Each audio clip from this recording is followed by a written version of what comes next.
exist in nature. Next question है, give the formula.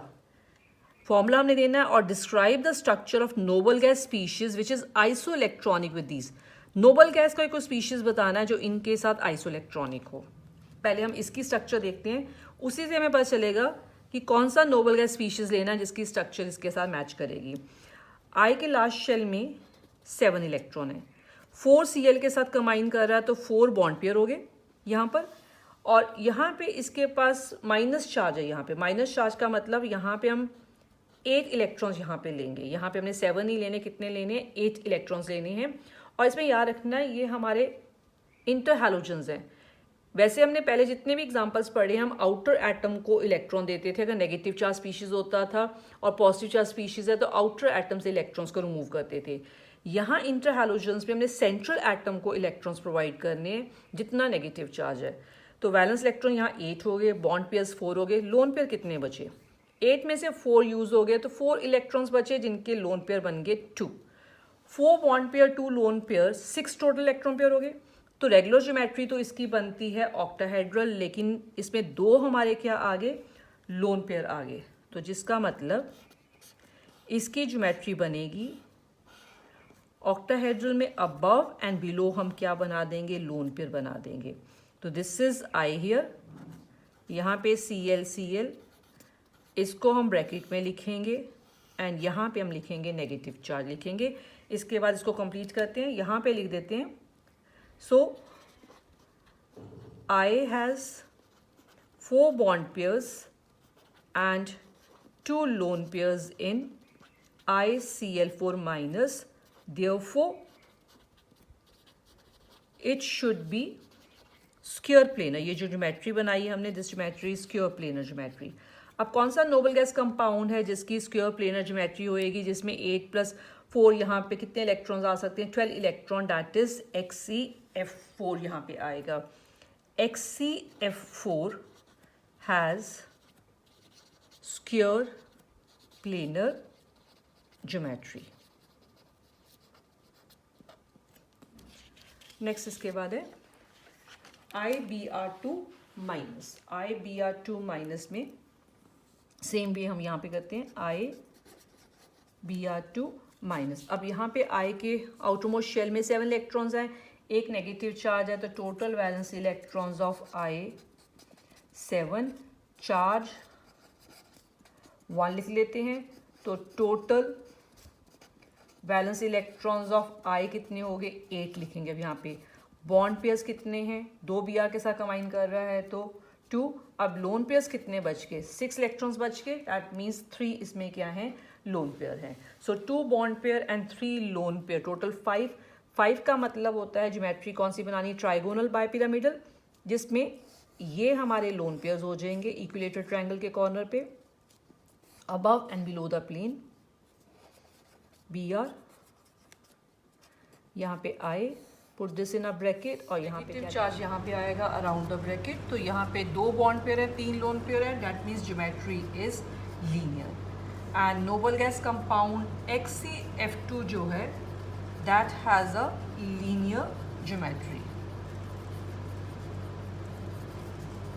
इसकी structure resemble करती है विद IBr2 माइनस, बिकॉज इसमें भी 3 लोन पेयर्स हैं एंड 2 इसमें क्या है, बॉन्ड पेयर्स हैं. Now next compound species actually after this is BrO3 minus. इस केस में डिफरेंस ये है कि यहाँ पे O इलेक्ट्रोनेगेटिव ज़्यादा है एज कम्पेयर टू Br. तो O इलेक्ट्रोनेगेटिव होने की वजह से ये जो नेगेटिव चार्ज है, दैट मीन्स जो इलेक्ट्रॉन है वो किसको मिलेगा, ऑक्सीजन को मिलेगा, ना कि सेंट्रल एटम Br को मिलेगा. So O is electronegative than Br. Therefore negative charge stays with O atom. तो सेंट्रल एटम हो गया Br, इसके अराउंड 3 साइड की तरफ ऑक्सीजन एटम्स हैं. Br के पास 7 इलेक्ट्रॉन्स हैं लास्ट शेल में, एंड O के पास 6 इलेक्ट्रॉन्स हैं, 2 3 4 5 6. इसके पास भी 2 3 4 5 6. यहाँ पे हम जो है 7 इलेक्ट्रॉन्स बना रहे हैं बिकॉज जो नेगेटिव चार्ज है that electron will go with one of the oxygen atom. तो इस ऑक्सीजन को हमने एक इलेक्ट्रॉन दे दिया, तो यहाँ 7 हो गए। अब इसके बाद नाउ Br डबल बॉन्ड बनाएगा इस ऑक्सीजन के साथ और ये ऑक्सीजन स्टेबल हो जाएगा, and double bond with this oxygen, ये ऑक्सीजन भी स्टेबल है, और यहाँ सिंगल बॉन्ड बनाएगा, ये ऑक्सीजन भी स्टेबल हो जाएगा, and after that these 2 electron are left with Br, ये है lone pair of electron. So 3 bond pair हो गए और 1 इसमें लोन पेयर हो गया, and geometry is pyramidal. Bond pairs equal to 3 and lone pair is equal to 1. So it is having a pyramidal geometry. And noble gas species जो इसके साथ resemble करता है in structure, that is XCO3. Noble gas compound isostructural with BrO3 minus is XeO3. XeO3 की जो geometry है that resembles with BrO3 minus. So this is our question. ये question complete है हमारा. Next moving on to the next question. Iodine जो है more soluble है in Ki than in water. Reason क्या है? Because Ki में अगर ज़्यादा soluble है तो Ki के साथ ये combine करके एक soluble complex बनाता है। तो हमने रिएक्शन लिखनी है एक्चुअल में यहाँ पे, iodine combines with Ki to form a soluble complex that is Ki3. Ki plus I2 combines to form Ki3 which is soluble. That is why iodine is more soluble in Ki. Next question है addition of chlorine to Ki gives brown colour. तो reaction लिखते हैं यहाँ पे Ki plus chlorine, इनकी reaction दोनों की होएगी तो ब्राउन कलर क्यों बनेगा? बिकॉज इनकी रिएक्शन से बन रहा है I2। ये जो I2 है this is in the form of brown, ये ब्राउन कलर का है, that is why brown colour आता है यहाँ पे। So balancing of equation. But excess of chlorine, लेकिन अगर इसमें एक्सेस ऑफ क्लोरीन अगर हम ऐड कर देते हैं तो ये कलरलेस हो जाता है। रीज़न क्या है? क्लोरीन अगर ऐड हो जाएगी एक्सेस में I2 में सोल्यूशन में तो it changes actually I2 to iodic acid में चेंज कर देता है, एंड आयोडिक एसिड जो है दैट इज़ कलरलेस, जिसकी वजह से ब्राउन से इसका कलर क्या हो जाता है? कलरलेस हो जाता है। So this is a reason.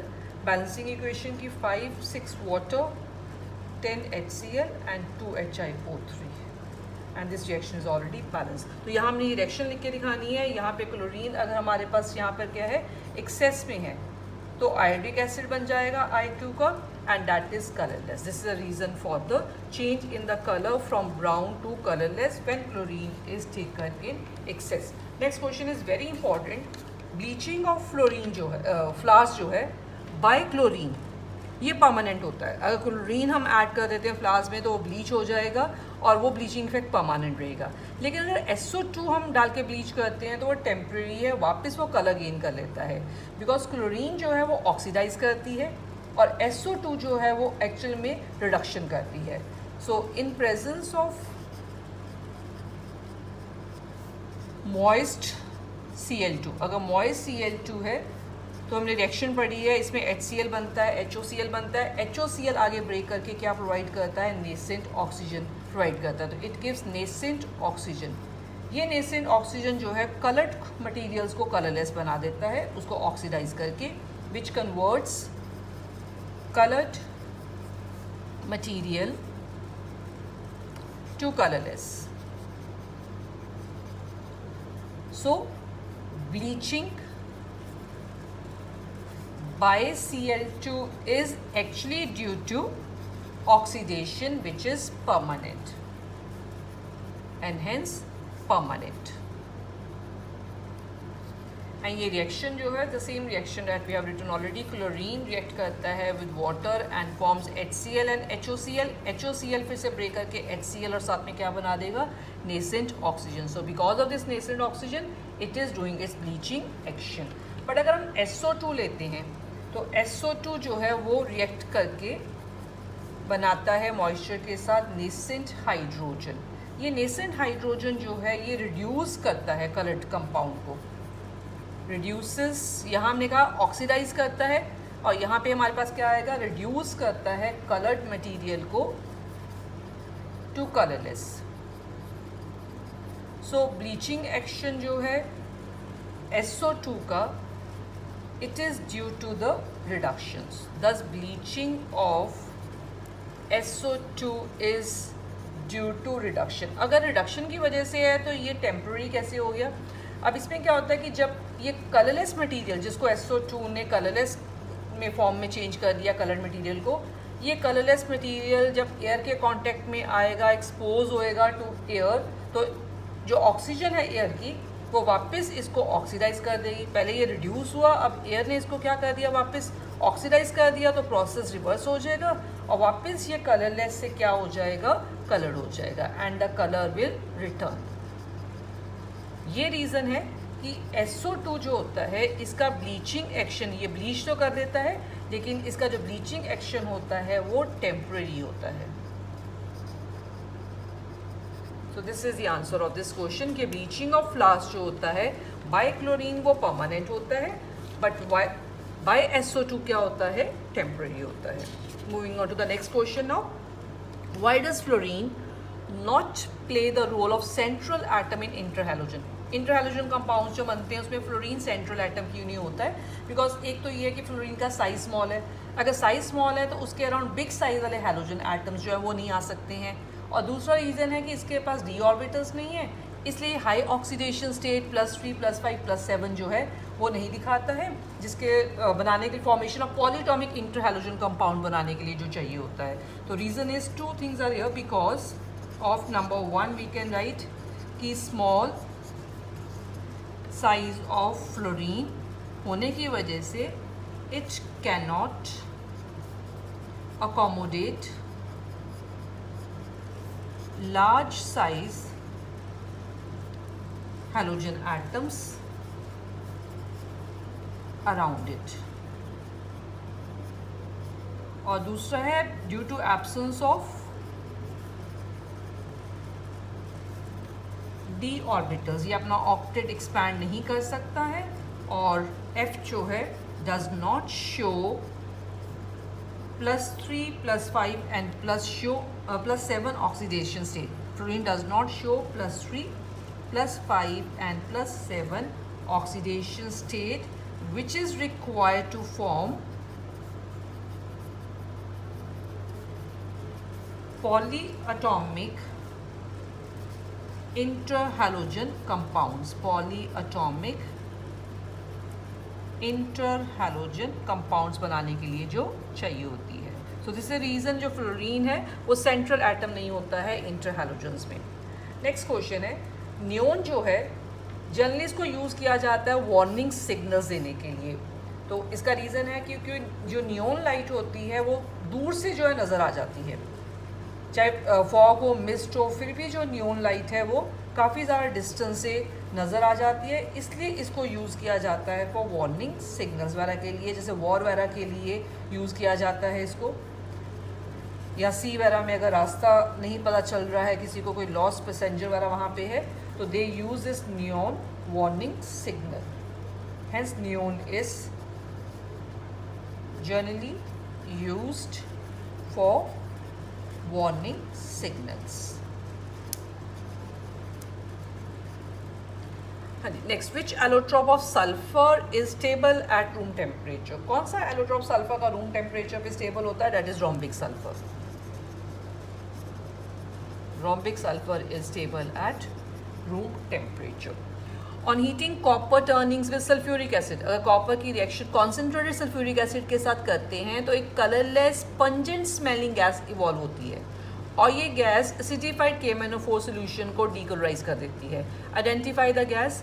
Copper और कॉन्सेंट्रेटेड सल्फ्यूरिक एसिड रिएक्ट करके बनाते हैं SO2 कलरलेस गैस, जो कि पंजेंट स्मेलिंग होती है, और KMnO4 को जो उसका पर्पल कर रहा है उसको वो ये डीकलराइज कर देती है। So it is SO2। Next question, both O2 and F2, oxygen और फ्लोरीन दोनों ही हाई ऑक्सीडेशन स्टेट को स्टेबलाइज करने के लिए यूज़ में आते हैं, बिकॉज ये हाईली इलेक्ट्रोनेगेटिव है, लेकिन ऑक्सीजन की एबिलिटी ज़्यादा है to stabilise the higher oxidation state. होनी तो फ्लोरीन की चाहिए थी, क्योंकि फ्लोरीन ऑक्सीजन से भी ज़्यादा क्या है, इलेक्ट्रोनेगेटिव है, लेकिन इसका रीज़न क्या है, क्यों ऑक्सीजन ज़्यादा आसानी से स्टेबलाइज करता है? बिकॉज ऑक्सीजन मल्टीपल बॉन्ड्स भी बना सकता है, और हाई ऑक्सीडेशन स्टेट जब होती है तो उसमें मल्टीपल बॉन्ड की टेंडेंसी जो होती है वो ज़्यादा होती है। ये रीज़न है कि क्योंकि ये मल्टीपल बॉन्ड बना सकता है, इसलिए हाई ऑक्सीडेशन स्टेट्स को ऑक्सीजन ज़्यादा अच्छे से स्टेबलाइज करता है as compare to fluorine, because oxygen has a tendency to form multiple bonds with other atoms, और फ्लोरीन जो है वो मल्टीपल बॉन्ड्स नहीं बनाता है, वो सिर्फ सिंगल बॉन्ड्स बनाता है। So this is a reason.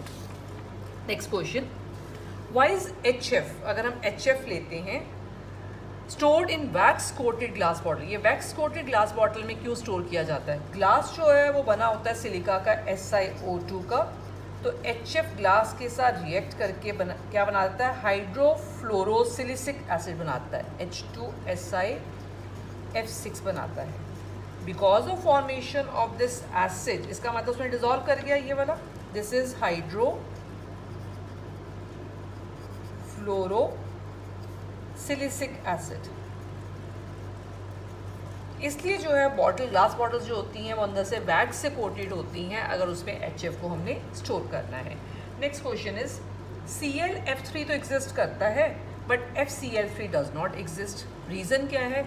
इसके पास d ऑर्बिटल्स हैं टू एक्सपैंड इट्स ऑक्टेट, लेकिन FCl3 नहीं बनता क्योंकि F को 3Cl अकोमोडेट करने के लिए इसके पास d ऑर्बिटल होने चाहिए, बट इसके पास d ऑर्बिटल नहीं है, तो F+3 ऑक्सीडेशन स्टेट में कंपाउंड नहीं बना सकता। Cl has vacant d orbitals and hence shows +3 oxidation state but F does not। F जो है वो +3 oxidation state नहीं दिखाता है, इसलिए जो F है वो FCl3 कंपाउंड नहीं बना सकता because of absence of d orbital. So this is the answer of this question. Next question पे आते हैं। अब इसके बाद H2S जो है एक्ट एज रिड्यूसिंग एजेंट, लेकिन SO2 है ऑक्सीडाइजिंग एजेंट भी है, रिड्यूसिंग भी है। इसका मतलब इसमें सल्फर जो है अगर अकेला रिड्यूसिंग एजेंट है, इसका मतलब ये ऑक्सीडेशन स्टेट को बढ़ा सकता है, कम नहीं कर सकता। लेकिन SO2 ऑक्सीडाइजिंग एजेंट भी है, रिड्यूसिंग भी है, इसका मतलब इसमें जो सल्फर है वो अपनी ऑक्सीडेशन स्टेट को इंक्रीज भी कर सकता है, डिक्रीज भी कर सकता है। तो रीज़न इज ये -2 है, यहाँ पे सल्फर +4 है, और ग्रुप 16 का एलिमेंट है। ग्रुप 16 एलिमेंट्स ऑक्सीडेशन स्टेट्स दिखाते हैं -2 +2 +4 एंड +6।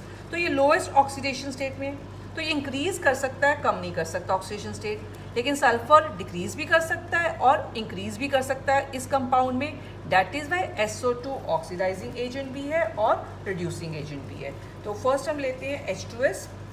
H2S में ऑक्सीडेशन नंबर या ऑक्सीडेशन स्टेट ऑफ सल्फर कितनी आ रही है? -2, और maximum oxidation state of sulphur होती है +6 एंड मिनिमम होती है -2। सो H2S में, so in H2S sulfur is in its lowest oxidation state, therefore it can only increase its oxidation state, therefore H2S is only a reducing agent। Next part लेते हैं SO2। इसमें oxidation state sulphur की है +4, so sulphur in SO2 can decrease as well as increase its oxidation state, therefore SO2 is an oxidizing agent as well as a reducing agent in nature। Next question, all bonds in SF4 are not equolate। ऐसा question एक हमने PCl5 में पढ़ा था। अब SF4 की geometry क्या होती है? SF4 has trigonal bipyramidal geometry, लेकिन इसके पास एक लोन पेयर है। और एक्चुअल जो स्ट्रक्चर है उसको हम क्या बोलेंगे, seesaw geometry, that means one lone pair है। तो रिपल्शन की वजह से रिपल्शन ज़्यादा होएगी ऑन द एक्सियल बॉन्ड्स, इन एक्सियल एंड इक्वेटोरियल इलेक्ट्रॉन के बीच में रिपल्शन ज़्यादा है। Therefore all the 4 SF bonds in SF4 are not of the same length, are of the same length. तो इसमें रिपल्शन ज़्यादा होने की वजह से as it is trigonal bipyramidal में रिपल्शन ज़्यादा होती है ऑन एक्सियल बॉन्ड, तो लोन पेयर एक और ऐड होने से और रिपल्शन हो जाएगी, जिसकी वजह से सारे बॉन्ड्स जो होते हैं SF4 में वो सेम लेंथ के नहीं होते हैं। नेक्स्ट क्वेश्चन, SF6 को यूज़ किया जाता है गैशियस इलेक्ट्रिकल इंसुलेटर। रीज़न क्या है? बिकॉज एक तो ये स्टेबल है और ये केमिकली इनर्ट है। इट इज़ थर्मली स्टेबल, तो हीट होने से कुछ नहीं होता है इसको, बिकॉज ये स्टेबल रहता है हाई टेम्परेचर पे भी, और केमिकली भी ये क्या होता है, इनर्ट होता है, इसलिए इसको गैशियस इलेक्ट्रिकल इंसुलेटर की तरह यूज़ किया जाता है। SO3 2- की structure, S combining with 3 oxygen atoms. Sulphur के पास आउटरमोस्ट शेल में 6 इलेक्ट्रॉन्स हैं, 6 इलेक्ट्रॉन्स बनाए यहाँ पे। ऑक्सीजन के पास भी कितने इलेक्ट्रॉन्स हैं? 6 इलेक्ट्रॉन्स हैं। इसके पास भी 6 इलेक्ट्रॉन्स हैं, 6 इलेक्ट्रॉन्स। बट SO3 2- है, दैट मीन 2 ऑक्सीजन एटम को एक एक इलेक्ट्रॉन और हमने देना है, तो यहाँ 7 हो गए। तो एक इलेक्ट्रॉन ये इसके साथ शेयर कर लेगा, एक इसके साथ कर लेगा, और यहाँ पे डबल बॉन्ड आ जाएगा। So there is 1 lone pair also here, यहाँ हम लिखेंगे 2- चार्ज। तो यहाँ पे स्ट्रक्चर क्या बन जाती है, 3 bond pair and 1 lone pair, that mean this has pyramidal structure.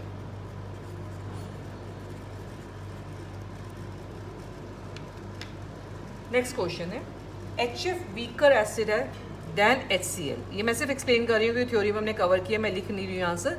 HF weaker acid इसलिए बिकॉज इसमें हाइड्रोजन बॉन्डिंग है, तो H+ का रिलीज डिफिकल्ट है।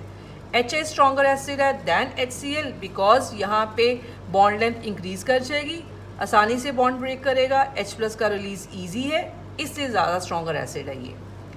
F मोर इलेक्ट्रोनेगेटिव है I से, yet HF lower acidic strength दिखाता है बिकॉज इसमें कौन सी बॉन्डिंग आ जाती है, हाइड्रोजन बॉन्डिंग आ जाती है। So with these are NCERT exercise and some extra questions are complete of P block chapter.